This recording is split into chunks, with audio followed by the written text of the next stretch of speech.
everybody. This is David Quick of Total Cover IT and author of the book Winning with Tech in the Age of AI. And I'm here to talk about a few questions that I've generated that are related to both me and the book. It's kind of like a self-podcast of sorts, but let's get to it here. First question, David, what was the moment or experience that made you realize small businesses were thinking about technology all wrong?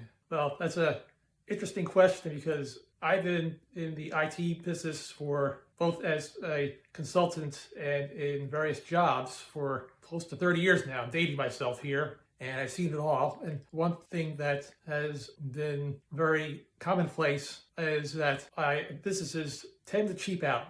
And this is not to cast blame anywhere, but small businesses are focused on building the business. The business owner starts a business and they need to get business. So they're marketing and sales to get business, and they're working on servicing their clients or pushing out product, depending upon the type of business it is, and getting their operation in order. And of course, doing that, they will look to minimize costs in certain areas. They need to because they don't have as much resources as, say, larger businesses. So they have to skip in a few areas. Now, it's okay if you skip in things like toilet paper or paper towels or things like that, or pens, things that may not have much of an impact on the business, but they're also skipping on technology. And the problem there is that depending upon the business, they may have some level of reliance on that technology to keep the business running and to properly service their clients, pushing out product to customers, and technology tends to get ignored. At best, it is bought as needed at a very minimal level, and I've seen some pretty disastrous circumstances. And I remember one instance many, many years ago.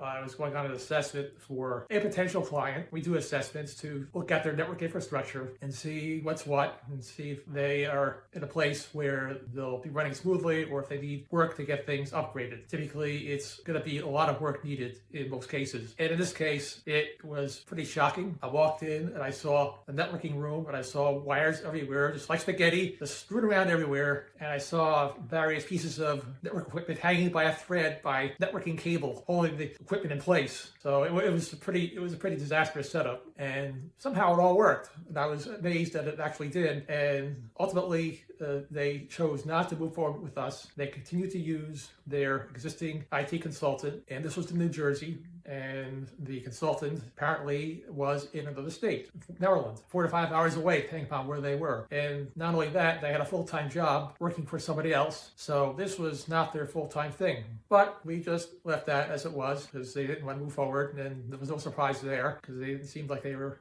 willing to make the proper investments. So I learned perhaps many weeks, maybe a month or two later, that no surprise that their entire network crashed. And now, again, they're in central Jersey, and we were New Jersey, so we're probably about an hour or so away from them. And we could have done an emergency call too, even though they were a client. But they chose to contact their existing consultants in Maryland to get them back up to speed. So they were down, and who knows what the cost of the downtime was. They have people not being able to do their work, but they were going to wait for their consultant to come, get time off from this job, and then make the drive down to New Jersey to troubleshoot the issue. Now, that's a pretty extreme circumstance, but it's illustrative of what happens with small businesses. IT takes a back seat, and very often, more often than not, they wind up with some big problem once things crash.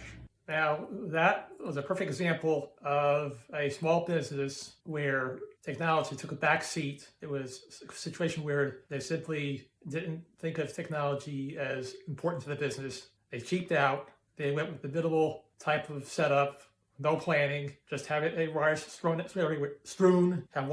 everywhere, and just depend upon a consultant in another state working at a full-time job, probably paying him something very minimal as well. So again, that's an extreme example, but it's illustrative of small businesses in general, of what I've seen over the years. Again, that's probably a very extreme example, but I've seen that to much lesser degrees in many, many small businesses. And it's perhaps somewhat surprising that businesses don't think that way, that don't think that technology is important. And that's why I wrote this book, Winning with Tech in the Age of AI, to be a guide to small business owners to help them to better manage technology and educate them about the importance of technology in a business and that it's not a cost. I mean, you're spending money on it, but view it as an investment that will yield dividends to the business. It'll make businesses more efficient, it'll support their growth, and they'll be in a much better place than those that do not take that view.